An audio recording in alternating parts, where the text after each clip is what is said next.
Bételgeuse, une supergéante rouge. Cette boule de plasma en ébullition est l'une des plus grandes étoiles de notre galaxie et l'une des plus brillantes.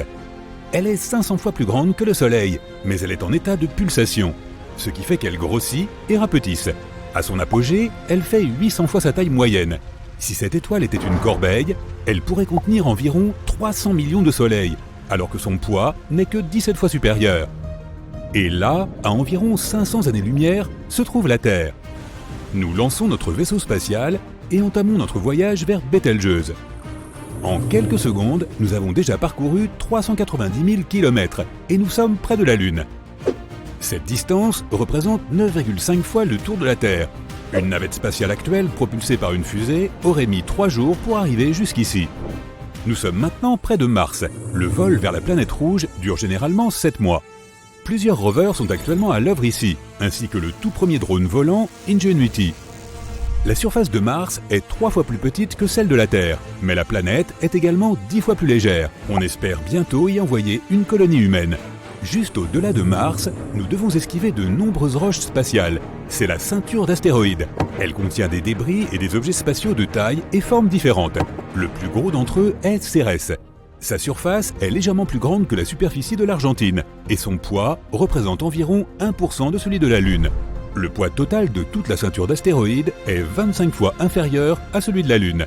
Ensuite, nous passons devant les géantes gazeuses Jupiter et Saturne. Ce sont les plus grandes planètes du système solaire. Ce sont aussi les plus lourdes, même si elles n'ont pas de surface solide. Ensuite, nous passons par Uranus et Neptune. On les appelle géantes de glace. Et à l'extrême limite du système solaire, nous voyons Pluton. Elle était autrefois considérée comme une planète à part entière, mais elle a été retirée de la liste. Nous voilà maintenant à 7 milliards de kilomètres de notre maison. Il a fallu à la sonde spatiale New Horizons environ 9 ans pour arriver jusqu'ici. Accroche-toi à ton siège, on va accélérer. Nous traversons la ceinture de Kuiper. Il y a beaucoup d'astéroïdes et de blocs de glace ici. Ce sont les matériaux de construction les plus anciens de notre système solaire. Il y a plusieurs milliards d'années, notre monde ressemblait à un nuage de ces astéroïdes. Nous continuons notre voyage et atteignons le bord du système solaire, l'héliosphère. Nous nous sommes déplacés jusque-là grâce au vent solaire, mais il commence à ralentir car il entre en collision avec le vent interstellaire et se réchauffe. C'est ce qu'on appelle le choc terminal. La sonde spatiale Voyager 1 a atteint ce point en décembre 2004. Nous arrivons maintenant là où l'héliosphère se termine et où l'espace interstellaire commence. C'est l'héliopause. En 2012, Voyager a franchi cette limite et est devenu le tout premier objet fabriqué par l'homme à atteindre l'espace interstellaire. Mais le message de Voyager rapportant cet événement est arrivé sur Terre près d'1 an plus tard, en raison de l'énorme distance. Il a fallu 35 ans à Voyager 1 pour parcourir tout ce chemin. Et la voilà. Cette sonde est aussi longue qu'une voiture et fait le poids de 2 motos. Il y a une plaque en or sur sa coque. C'est un message de l'homme aux potentielles civilisations extraterrestres. Elle contient des images de paysages terrestres, des enregistrements de voix humaines et notre ADN. Voyager est opérationnel depuis 43 ans et a parcouru plus de 22 milliards de kilomètres. Cela équivaut à 152 fois la distance entre la Terre et le Soleil. Et elle continue de filer dans l'espace à plus de 60 000 km/h. Nous voilà maintenant près de l'étoile la plus proche de notre système solaire, Proxima Centauri. Nous sommes si loin de chez nous que même la lumière a besoin de plus de 4 ans pour parcourir cette distance. Avec une navette normale, ce voyage aurait duré 73 000 ans. La raison pour laquelle nous voulions nous rendre ici était la présence d'une planète semblable à la Terre appelée Proxima Centauri b. Elle est 10 fois plus grande que la Terre et légèrement plus lourde. Elle se trouve dans la zone habitable de son étoile hôte. Cela signifie que de l'eau à l'état liquide pourrait se trouver sur cette planète et que la vie pourrait s'y développer. Mais cette étoile produit occasionnellement des éruptions. Récemment, sa luminosité a été multipliée par près de 1000. Elle a émis tellement de radiation que toute forme de vie aurait cessé d'y exister. Nous voilà maintenant à plus de 8 années-lumière de la Terre. L'étoile la plus brillante de notre ciel nocturne est Sirius. Elle est si brillante qu'on peut même la voir pendant la journée. Mais en réalité, il y a 2 étoiles, Sirius A et B, qui orbitent autour d'un centre de gravité commun. Ces étoiles se déplacent vers notre système solaire à près de 8 km par seconde. soit la vitesse maximale d'une supercar haut de gamme. Stop! Nous sommes arrivés près d'une planète potentiellement habitable, à 39 années-lumière de la Terre. C'est TRAPPIST 1D. Son étoile hôte est une naine blanche. C'est une étoile froide, 10 fois plus petite et plus légère que le Soleil. Il y a 7 planètes autour d'elle, mais TRAPPIST 1D est la plus similaire à la Terre. Elle est seulement 30% plus petite et 3 fois plus légère. Mais sa surface est rocheuse et la température y est de 9 degrés Celsius. On s'y sent bien avec une petite laine. Il pourrait même y avoir une atmosphère, des montagnes et des océans, ce qui veut dire que cette planète pourrait accueillir une colonie humaine. Mais il faudrait 677 000 ans pour y arriver avec des navettes traditionnelles. Et voici notre objectif principal, Bételgeuse. Il faudrait près de 8,7 millions d'années pour y arriver avec une navette spatiale actuelle. Cette étoile est si grande qu'à côté, notre vaisseau ressemble à un grain de sable. Remontons le temps pour voir ce qui est arrivé à cette étoile. Il y a d'abord eu une magnifique nébuleuse. C'est un nuage de poussière et de débris spatiaux qui s'est progressivement comprimé sous son propre poids. Une réaction nucléaire s'est alors formée en son cœur et boum! Une étoile est née. Au début, Bételgeuse était chaude et très massive, mais elle ne s'est pas étendue et est restée stable. Observons son cœur. Les réactions nucléaires dans le cœur de l'étoile créent beaucoup de chaleur et d'énergie. Cela produit une force, poussant les parois de l'étoile vers l'extérieur, ce qui provoque son expansion. Mais en même temps, l'étoile est très lourde, donc sa gravité exerce une pression sur elle depuis l'extérieur. Lorsque ces deux forces sont équilibrées, l'étoile reste stable. Mais avec le temps, toute étoile perd son combustible, l'hélium et l'hydrogène. Des éléments plus lourds du noyau se joignent alors à la réaction nucléaire. En brûlant, ils libèrent plus d'énergie que la gravité ne peut en contenir. L'étoile commence alors à s'étendre. C'est ce qui arrive à Bételgeuse. Elle est déjà si grande que si on la plaçait au centre de notre système solaire, son bord toucherait la ceinture d'astéroïdes entre Mars et Jupiter. Bételgeuse va continuer à s'étendre jusqu'à épuiser complètement son carburant. Puis, la gravité l'emportera, sa taille diminuera, puis elle fera un énorme boom. Son explosion, ou supernova, sera si aveuglante que Bételgeuse brillera plus que notre Lune. Heureusement, la Terre est trop éloignée pour que cette explosion puisse ennuyer l'homme. Le fort courant de matière qui sera éjecté lors de l'explosion n'atteindra le système solaire que 6 millions d'années plus tard. Puis, le vent solaire arrêtera ce flux, donc nous ne risquons rien. Bételgeuse est susceptible d'exploser à tout moment au cours des 10 000 prochaines années, bien que des scientifiques pensent que cela n'arrivera pas avant 100 000 ans. Revenons juste avant l'explosion de Bételgeuse. Il peut y avoir un autre scénario plus intéressant. La gravité pourrait comprimer son noyau massif avec une telle force qu'un trou noir se formerait à sa place. Les trous noirs sont ce qu'il y a de plus lourd dans l'univers. Ils ont une force gravitationnelle incroyable dont même la lumière ne peut échapper. Le trou noir de Bételgeuse commencerait à aspirer la poussière cosmique et les restes de l'étoile. Tous ces débris, ainsi que la lumière des autres étoiles, se retrouveraient prisonniers jusqu'à la ligne d'horizon de ce trou noir en expansion. Pour la première fois de l'histoire, nous pourrions assister à la naissance d'un trou noir. Mais en réalité, Bételgeuse est trop légère pour devenir un trou noir, et il est plus probable qu'après son explosion, elle se transforme en une naine blanche qui s'estompera progressivement jusqu'à devenir invisible. Plus d'1 million de terres peuvent tenir dans notre Soleil.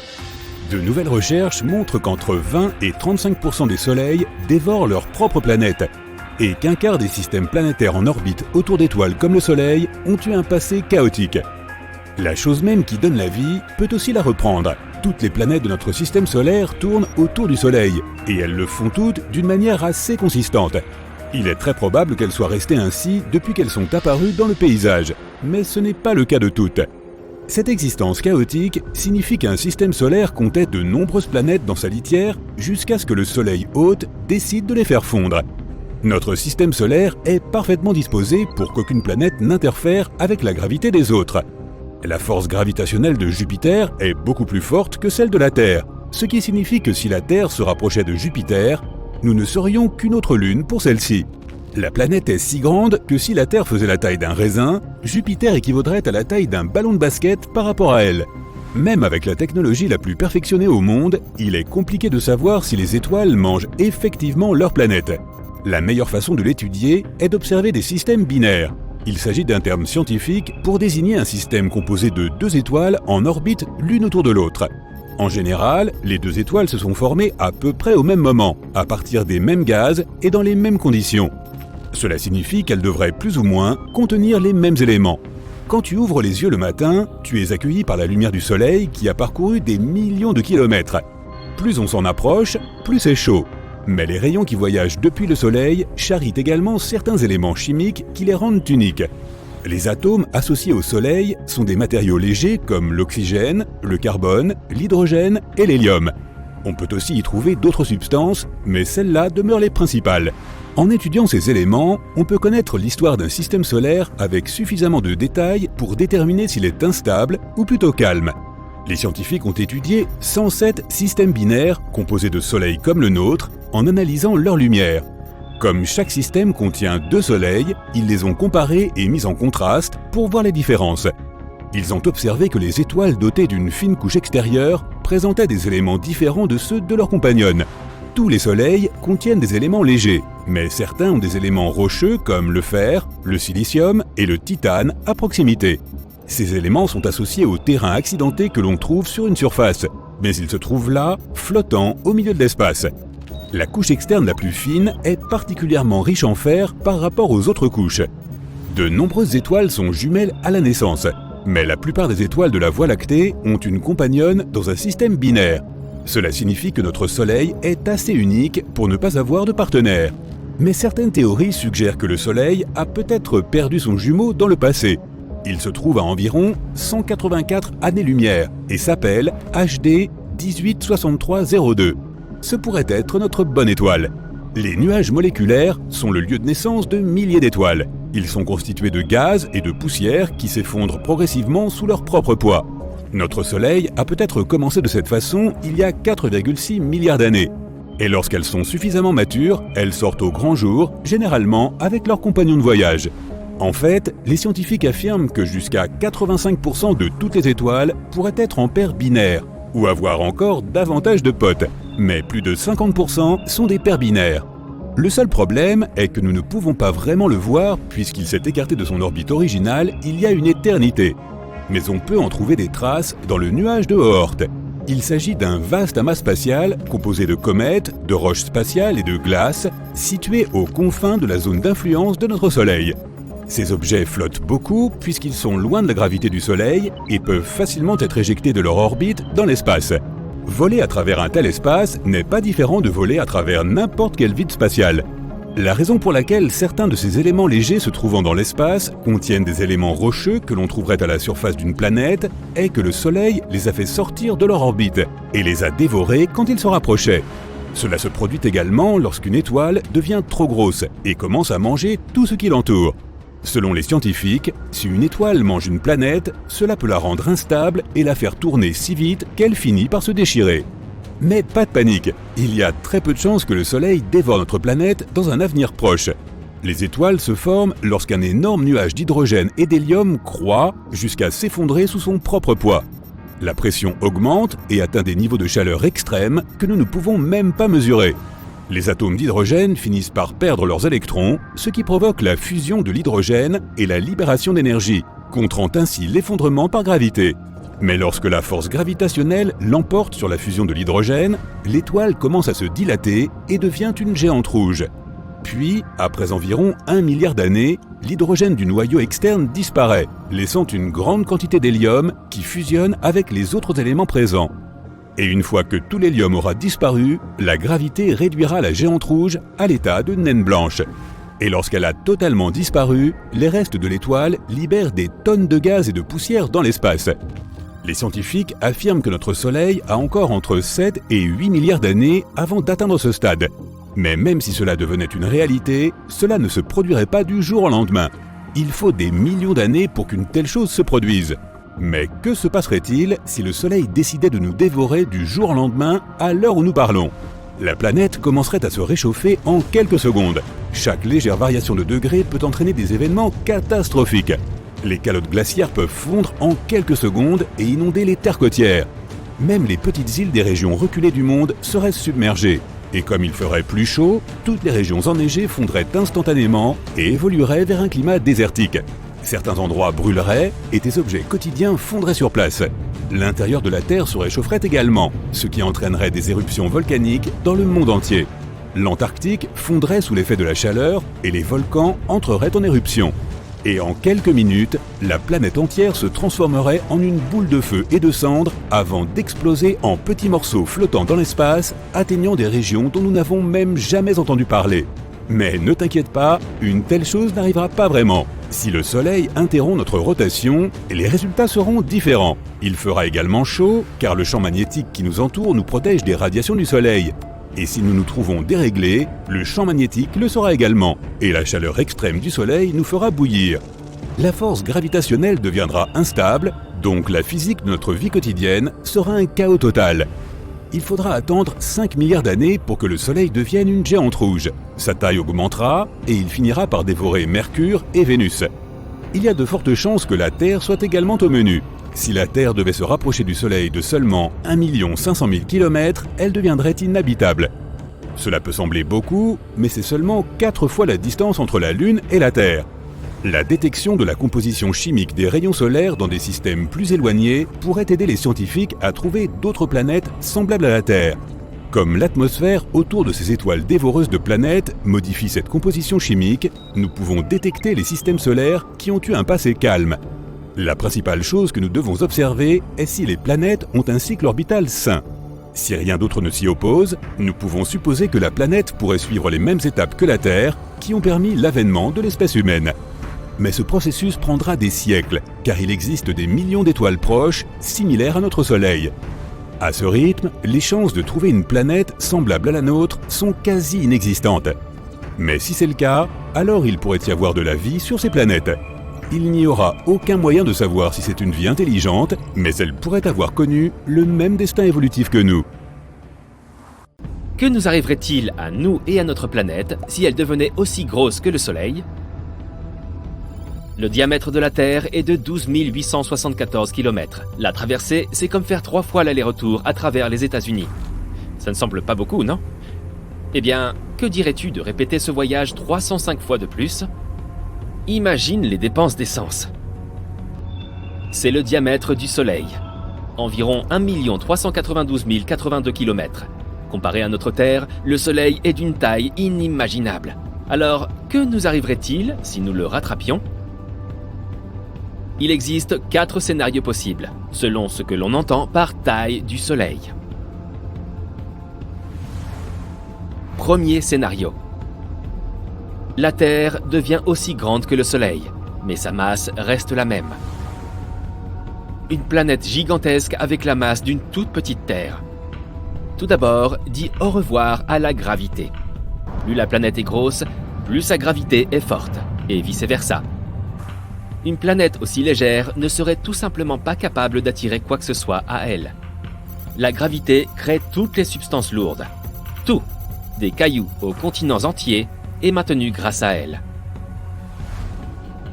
Je crois que tu as deviné ce qui arriverait sans elle.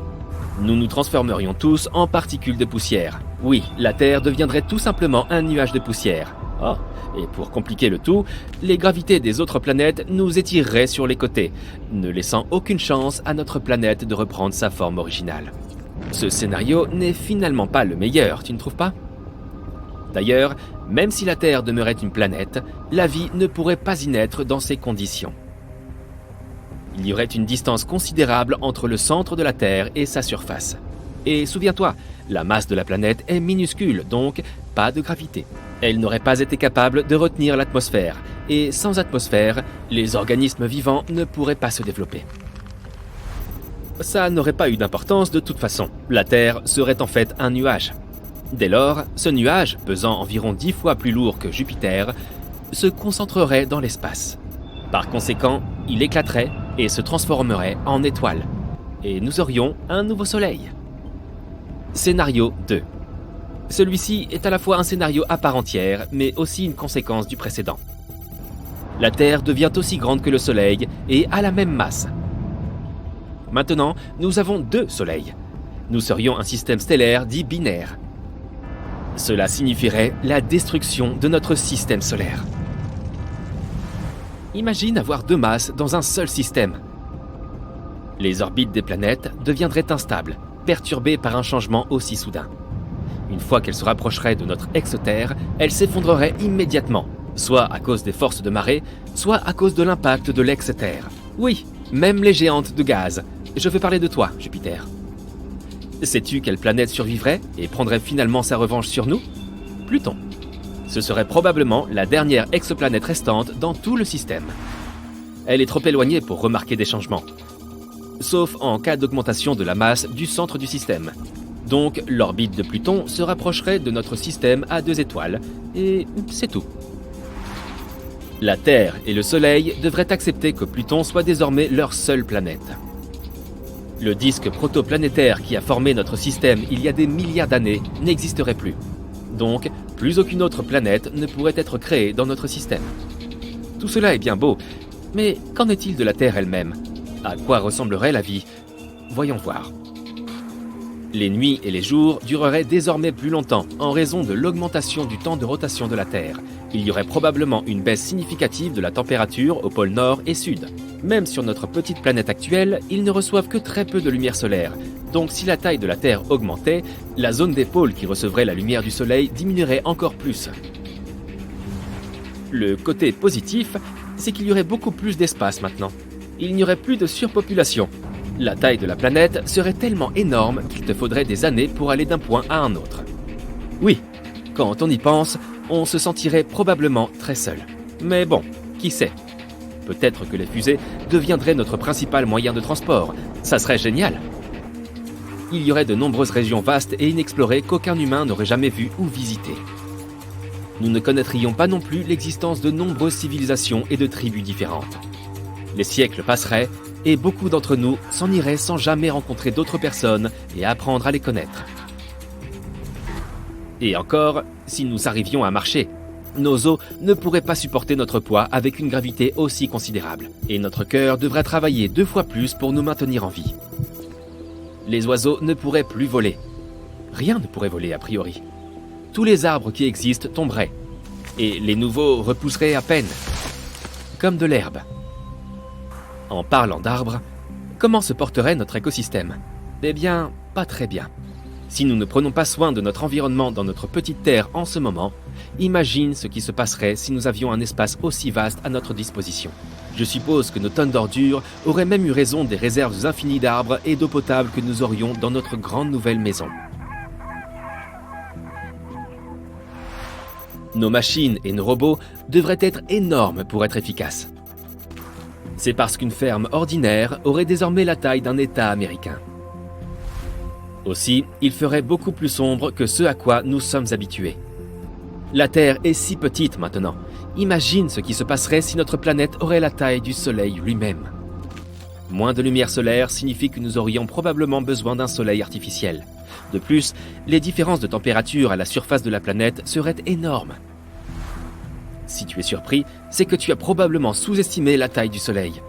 Il est presque 110 fois plus grand que la Terre. L'équateur de notre nouvelle Terre est égal aux 35 équateurs de notre Terre actuelle. Oh, et tu te souviens de Pluton? Eh bien, c'est notre seule lune maintenant. La première se serait probablement écrasée sur nous il y a bien longtemps, nous faisant subir le même sort que les dinosaures. Dans ce cas, toute l'eau se serait probablement évaporée de notre planète. Bref, il y a des milliers de mauvais cas de figure. Mais passons à autre chose et concentrons-nous sur du positif. Scénario 3. Même chose, mais la Terre conserve sa densité. Celui-ci est intéressant. Nous ne sommes plus une planète. Nous sommes une étoile maintenant. En fait, nous sommes devenus encore plus lourds que le Soleil.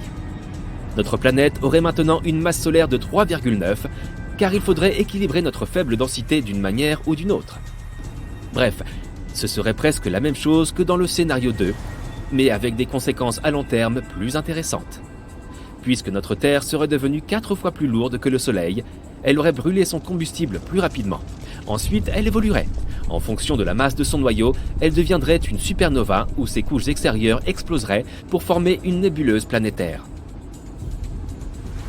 Si elle devient une supernova, le Soleil, qui était si proche de nous, exploserait. Et il ne resterait plus que notre Terre, une boule solitaire d'un diamètre minuscule de 19 km. Nous serions une étoile à neutrons, c'est-à-dire une étoile constituée de matière neutronique dégénérée. Cette matière est ultra dense et tourne très vite, alors mieux vaut ne pas s'en approcher. Si la Terre devenait une nébuleuse, le Soleil recueillerait toute la poussière et l'ajouterait à sa masse. Nous aurions désormais un Soleil légèrement plus gros et une naine blanche. Le temps passe, et le grand-père Soleil vit sa vie. Il deviendrait une géante rouge après avoir épuisé l'hydrogène de son noyau. Il commencerait à se dilater et laisserait sa matière, principalement de l'hydrogène, à la naine blanche. C'est nous. Lorsque la matière atteint des températures et des pressions suffisamment élevées, la fusion nucléaire se produit. Nous nous transformerions en une nova. Hurrah! Nous serions de nouveau une étoile solitaire, mais une étoile quand même. Que se passerait-il ensuite? Tu vois, une étoile est une bataille de forces opposées. L'une d'entre elles est la gravité, qui essaye par tous les moyens possibles de comprimer au maximum le plomb en une petite boule. La deuxième est un tas de combustible dans le cœur de l'étoile, qui, en brûlant, produit des tonnes d'énergie et des températures très élevées. Tant que ces forces sont en équilibre, l'étoile vit.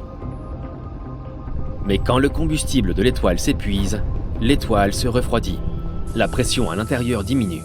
Cela signifie que la gravité a gagné. Elle comprime l'étoile de toutes ses forces.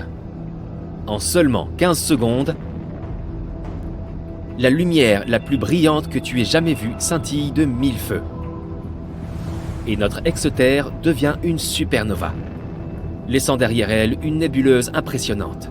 Mais ne t'inquiète pas, il est impossible qu'une planète rocheuse obtienne la taille du Soleil. Seules d'autres étoiles peuvent être aussi grandes. Mais attends, pourquoi notre Terre est-elle si petite alors que les autres planètes sont énormes? Est-ce qu'elle continue de grandir ou est-ce qu'elle s'arrête à un moment donné? Plus tu ajoutes de la masse, plus tu obtiens de la compression. Au fur et à mesure que les planètes deviennent plus lourdes, la compression gravitationnelle augmente. Elle cesse de croître lorsque leur masse atteint environ 1,7 fois celle de Jupiter, ou 540 masses de la Terre. Après cela, l'ajout de la masse à une planète la rendra plus petite, car la compression devient plus forte.